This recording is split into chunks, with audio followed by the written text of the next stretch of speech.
এইরকম একটা বরকতি মজমায় আল্লাহ তাআলা আমাকে শামিল হওয়ার তৌফিক দান করেছেন। আর সামনে আপনারা যারা আছেন তরবির ইলম, আপনারা তো অনেক দামি কাফেলা, আপনাদের আমলনামায় কোনো গুনাহ নাই। আপনাদের সাথে যে একটু সময় কাটাইতে পারতেছি, মাসুমদের কাফেলা, এটা আমার জন্য একটা খুশনসিব।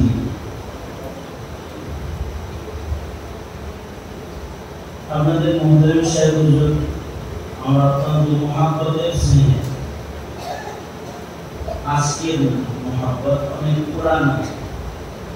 ওনার কর্মজীবনের শুরু থেকে আমার সাথে একটা যোগাযোগ, হৃদ্যতা, মহাব্বত, ভালোবাসা আমার আছে। ওই ভালোবাসার দেশ ধরে উনি আমার কাছে যায়, আমি ওনার খবর নিই, উনিও আমার সাথে মশওয়ারা করে আমার খবর নেয়। এই মাদ্রাসার জিম্মাদারি পালন সর্বাধিক একটা কার্যক্রম আছে। এখন যেহেতু মাদ্রাসার ভারপ্রাপ্ত ইমামের একটা জিম্মাদারি ওনার কাছে আসছে, ওনারও কামনা ছিল যে আমি একটু মাদ্রাসায় আসি, মাদ্রাসার তরবির ইলম যারা, তাদের সাথে একটু মোলাকাত, সাক্ষাৎ আমার হয়। আল্লাহ তাআলা সুন্দর এমন একটা বাহানা তৈরি করে দিয়েছেন যে রবিউল আউয়াল মাসে, বরকতি মাসে, একটা বরকতি আয়োজনে আল্লাহ তাআলা আছেন। দুই চারটা কথা এই আয়োজনকে সামনে রেখে বলা। ততক্ষণ পর্যন্ত আমরা কামিল মুমিন কেউ হতে পারবো না, যতক্ষণ পর্যন্ত সাইয়্যিদুল মুরসালিন রাহমাতুল লিল আলামিন মুহাম্মাদুর রাসূলুল্লাহ জবান খুলে সাল্লাল্লাহু আলাইহি ওয়াসাল্লাম নবীর সাথে যতক্ষণ পর্যন্ত কামিল মুহাব্বতের তাআল্লুক আমাদের না হবে, ততক্ষণ পর্যন্ত আমাদের ঈমান কামিল হবে। এই ঘোষণাটা আল্লাহর রাসূল যেই দিন দিয়েছেন, নবী যখন বললেন ওয়ালা রাসূলুল্লাহ সাল্লাল্লাহু আলাইহি ওয়াসাল্লাম লা ইউমিনু আহাদুকুম হাত্তা আকুনা আহাব্বা ইলাইহি মিন ওয়ালিদিহি ওয়া ওয়ালাদিহি ওয়ান নাসি আজমাইন। আল্লাহ নবী এলান করে দিলেন যে ততক্ষণ পর্যন্ত তোমরা কামিল মুমিন হবে না, যতক্ষণ পর্যন্ত সবচেয়ে বেশি ভালোবাসা আমাকে না দিবা, বাবার চেয়ে, মার চেয়ে, জানের চেয়ে, সবকিছুর চেয়ে বেশি ভালোবাসা আমাদের হৃদয়ে পড়বে। ঈমান যেটা হবে সেটা হবে আমাদের নবীজির জন্য। যতক্ষণ পর্যন্ত নবী আলাইহিস সালাতু ওয়াস সালামের সাথে মুহাব্বতের এই সুউচ্চ তাআল্লুক উম্মতের না হবে, ততক্ষণ পর্যন্ত উম্মত কেউ কামিল মুমিন হইতে পারবে। আওয়াজ করে বলেন, হইতে পারবে না, হতে পারবে। এই ঘোষণা আল্লাহর রাসূল যেদিন দিলেন, ওই দিন হযরত ওমর নবীর সামনে আছে। হযরত ওমর রাদিয়াল্লাহু আনহু মুসলিম ইতিহাসের দ্বিতীয় খলিফা, আধা জাহানের খলিফাতুল মুসলিমিন হযরত ওমর সামনে বসে আছে। হযরত ওমরের কিছু শান আছে এই উম্মতের। হযরত ওমরের একটা শান হলো এই উম্মতে মুসলিমার ভিতরে হযরত ওমর হলেন দ্বিতীয় দামি মানুষ। উম্মতে মুসলিমার মধ্যে সবচেয়ে দামি হযরত সিদ্দিক আকবর রাদিয়াল্লাহু আনহু, আর হযরত সিদ্দিক আকবরের পরেই সবচেয়ে বেশি দাম এই উম্মতের ভিতরে যার, তিনি হলেন হযরত ওমর বিন খাত্তাব রাদিয়াল্লাহু আনহু। উনি উম্মতের দ্বিতীয় দামি মানুষ, দ্বিতীয় খলিফা। ওনার বহু মানাকিব ও শান আছে, আল্লাহর রাসূল যা বর্ণনা করেছেন তার ভিতরে একটা আশ্চর্য শান হলো, আল্লাহর রাসূল বলেন যে আমার পরে কেউ নবী হওয়ার উপযুক্ত কাউকে যদি আল্লাহ তাআলা নবুয়ত দিয়ে জমিয়ে দিত আমার পরে, তাহলে আমার ওমর আমার উম্মতের ভিতরে নবী হওয়ার উপযুক্ত আমার পরে কাউকে নবুয়ত দিলে আল্লাহ ওমরকে দিয়ে দিত। অনেক বড় কথা না? নবুয়ত এটা হযরত ওমরের আরেক শান।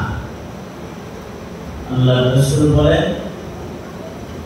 লাউ কানা বাকি নবিয়্যুন লাকানা ওমর, আমার পরে কেউ নবী হইলে ওমর নবী হইত। কাউকে নবুয়ত দিলে ওমরকে আল্লাহ নবুয়ত দান করত।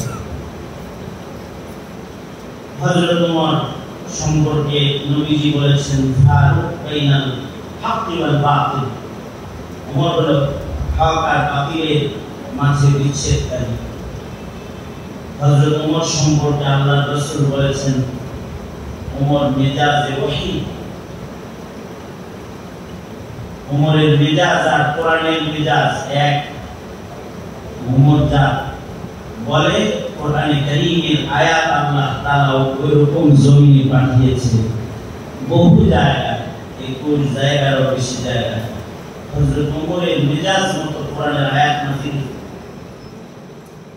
আর হযরত ওমরের আরেকটা শান হলো,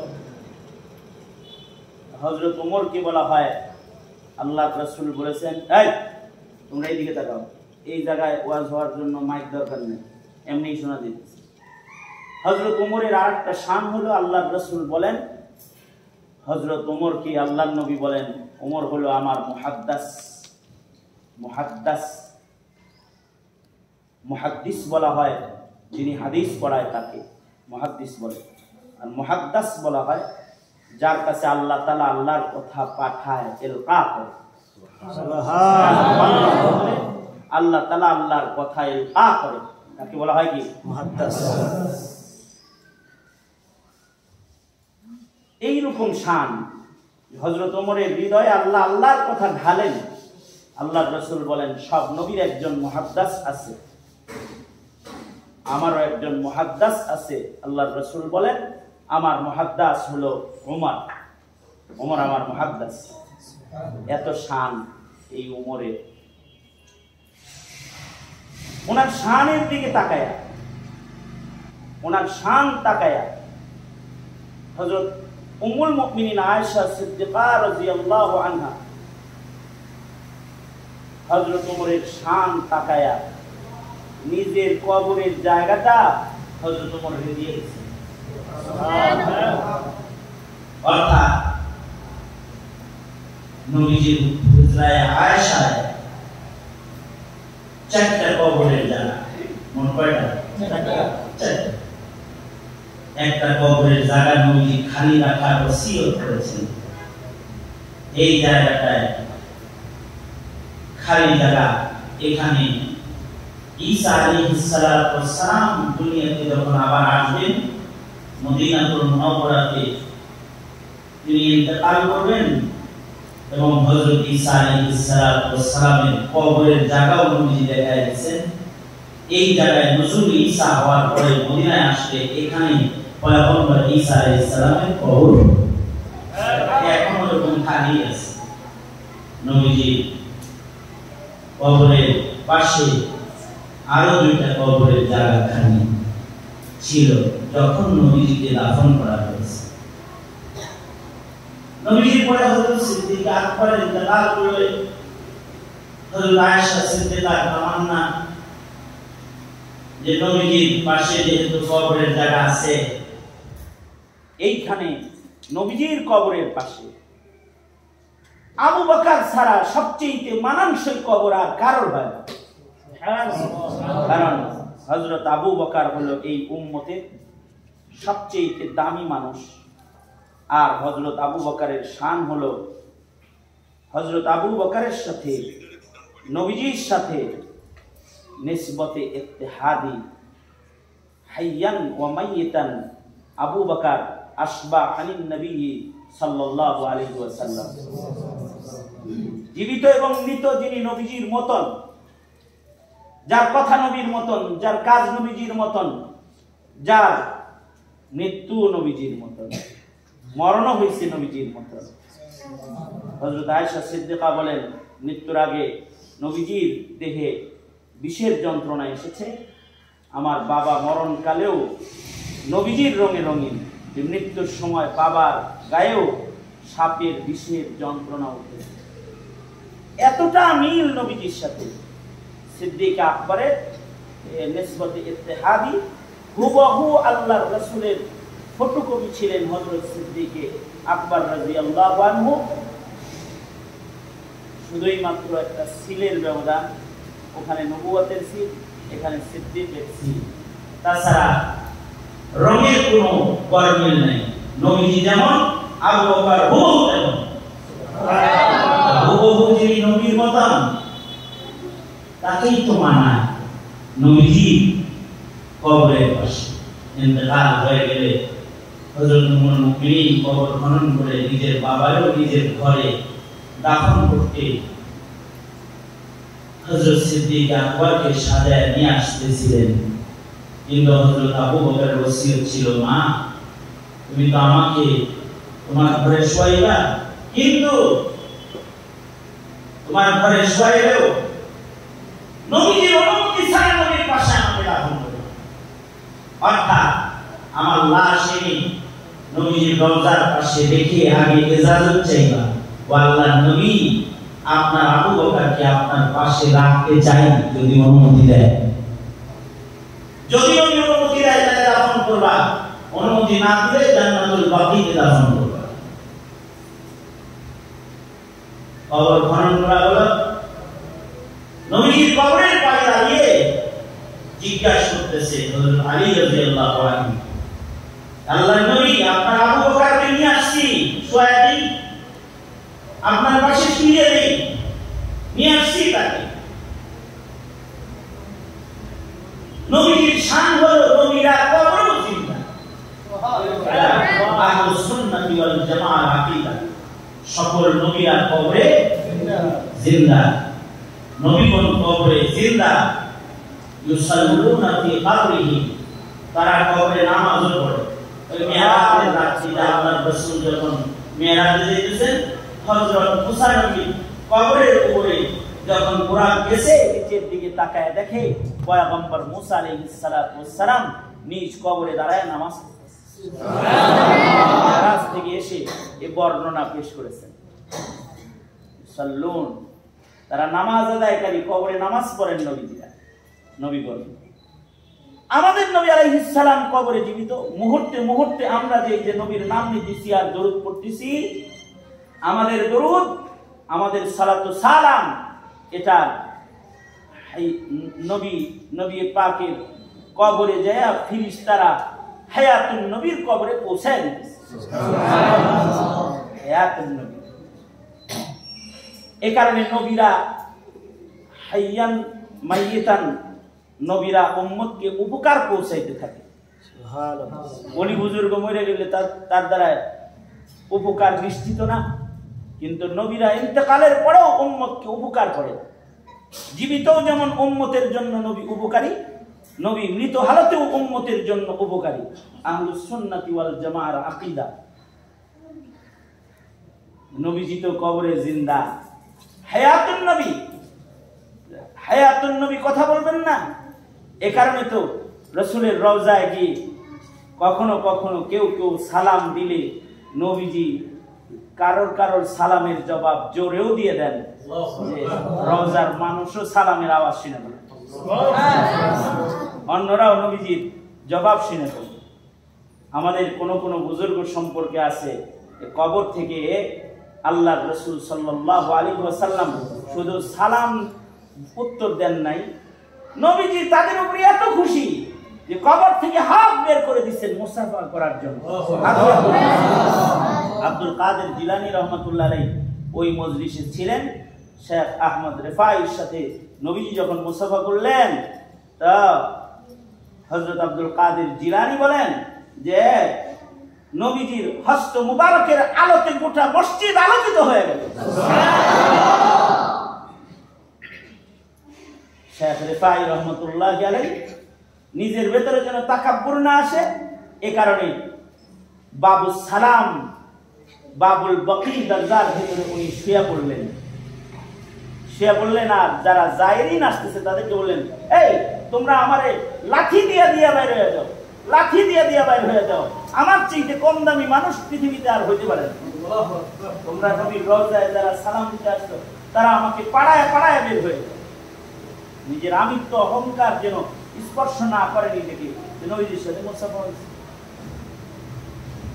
আল্লাহর রাসূল তো হায়াতুন নবী, নবীজি কবরে সালাম পৌঁছাইলে সালামের জবাব দেন। হায়াতুন নবীকে জিজ্ঞেস করা হচ্ছে, ও আল্লাহর নবী, আপনার আবু বকরকে কি আপনার কাছে নামাবো? তিনবার আওয়াজ দেওয়ার পরে কবর থেকে আল্লাহর রাসূল ডেকে বললেন, আবু বকরকে আমার কাছে নামাইবা না শোয়াইবা না তো কার কাছে দিবা? আমার কাছে দিয়ে দাও। আমার আবু বকর দাফন নবীজির পাশে সম্পন্ন হলো। এবার একটা কবরের জায়গা আছে, এই কবরের জায়গাটা উম্মুল মুমিনিন হযরত আয়েশা সিদ্দিকা ওনার জন্য রেখেছেন। নিজের ঘরে নিজে বাবা এবং স্বামীর সাথে সাইয়্যিদুল মুরসালিন আর সিদ্দিক আকবরের পাশে উনি বরদকে শুইলেন। হযরত ওমর যেদিন ইন্তেকাল করলেন তার আগে হযরত ওমর খবর পাঠাইলেন, আয়েশা কি তার কবরের জায়গাটা কি উম্মুল মুমিনিন আমাকে হাদিয়া দিবে? আমার বরদকে দূরে থাকতে ভয় লাগে, নবীর পাশে থাকলে আমি একটু নিজেকে একটু আর সালামতি বরদকে হায়াত পাবো বলে মনে করি। যদি তিনি হাদিয়া দেন তাহলে আমি একটু হুজরায় আয়েশায় শুইতেছি। হযরত আয়েশা সিদ্দিকা রাদিয়াল্লাহু আনহা এটা কবুল করে নিলেন এবং নিজের কবরের জায়গা ছেড়ে দিলেন। কেন কবুল করলেন? এইটা বলতে গিয়ে বদরুদ্দিন আইনি রাহমাতুল্লাহ আলাইহি শারিহুল বুখারী উনি বলেন হযরত আয়েশা চিন্তায় ছিলেন, ময়দানে মাহশরে আল্লাহর আদালতে সব মানুষ যখন দাঁড়াবে, নবীর পাশে তো আবু বকরকে মানাবে। এইখানে যদি এই তিনজনের দলের ভেতরে আমি যদি দাঁড়াই এখানে, তাইলে তো আমার নেক আমলের ঝুড়িটা আবু বকরের নেক আমল আর পয়গম্বরের নবুয়তের আমল কাছে এক হয়ে যাবে। কোথায় সূর্যের আলো জ্বলে আর কোথায় জোনাকির বাতি জ্বলে? ওনাদের এই আলোর কাছে তো আমি আয়েশার জীবনের আলো জোনাকির বাতির মতন হব। এই শর্মিন্দা নিজে আল্লাহর আদালতে হওয়া যাবে না। এই জায়গায় একটা আলোকিত মানুষকেই মানায়, যার আলো নবীর পাশে মানাবে সে একমাত্র ওমর ছাড়া কেউ হতে পারে। এজন্য নিজের কবরের জায়গা ওমরকে ছেড়ে দিয়ে দিলেন। কিয়ামত পর্যন্ত আবু বকরকে ওমরকে রাদিয়াল্লাহু আনহুমা ইনাদেরকে নবীকে সালাম দিতে গিয়ে ওনাদেরকে সালাম দিবে কিয়ামত পর্যন্ত নবী আসবে। এই রকম একজন শানওয়ালা উম্মতের শ্রেষ্ঠ মানুষের হযরত ওমর, উনি সামনে বসে আছেন আর রাসূল বলতেছেন ততক্ষণ পর্যন্ত কামের মুমিন হবে না যতক্ষণ পর্যন্ত সবচেয়ে বেশি ভালোবাসা আমাকে না দিবা। হযরত ওমর ফাট করে বলে ফেললেন, আল্লাহর নবী, আমি তো বাবা মা ভাই বোন সবার চেয়ে আপনাকে বেশি ভালোবাসি, কিন্তু আমি আমার জানের চেয়ে আপনাকে তো এখনো বেশি ভালোবাসতে পারি। হযরত ওমরের কথার জবাবে আল্লাহর রাসূল বললেন, ওমর, তাহলে তুমি ঈমানদার এখনো হও নাই, এখন ঈমানদার হও নাই তুমি, এটা বলে দিলেন।